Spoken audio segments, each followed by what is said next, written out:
Ciao a tutti, io sono Marianna e benvenuti sul mio canale. Oggi apro una nuova rubrica che si chiama Preparazioni base in cucina. E come prima ricetta vi propongo il ragù classico. Se guardate questo video troverete dei trucchi e dei consigli che vi faranno ottenere un ragù perfetto come mai avrete immaginato. Questo è il ragù di cui vi parlo.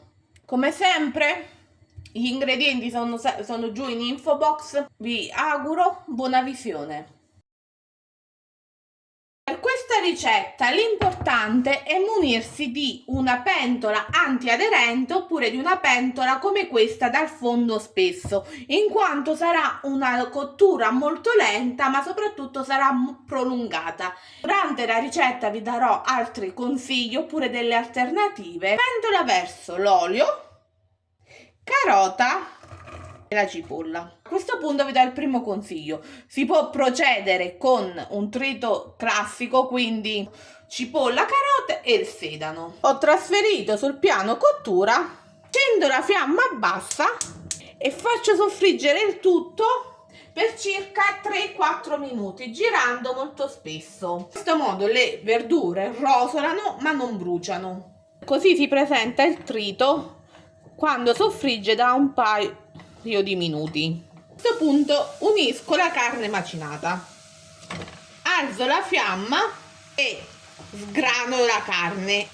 Dovrà rosolare a fiamma medio-alta per circa 10 minuti. In questo lasso di tempo la carne sarà perfettamente rosolato. Il secondo consiglio che vi posso dare, un'alternativa al trito di manzo, sarebbe un mix di trito di manzo e trito di maiale. Così si presenta una volta che la carne è rosolata.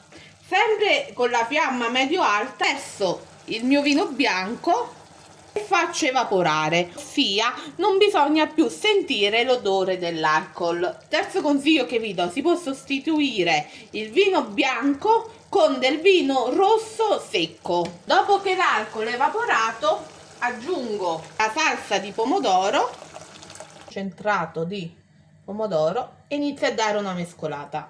Poi il brodo vegetale. Non vi preoccupate se la pentola sembra un po' piccola, in quanto con la cottura lenta si ridurrà. Aggiungo un po' di sale, un po' di pepe. Il consiglio che vi voglio dare è che al posto del brodo vegetale si può utilizzare del brodo di carne oppure della semplice acqua. Copre e si arriva a bollore. È arrivata a bollore. Trasferisco la mia casseruola su una fiamma più piccola, la metto al minimo e faccio cuocere per almeno 2 ore.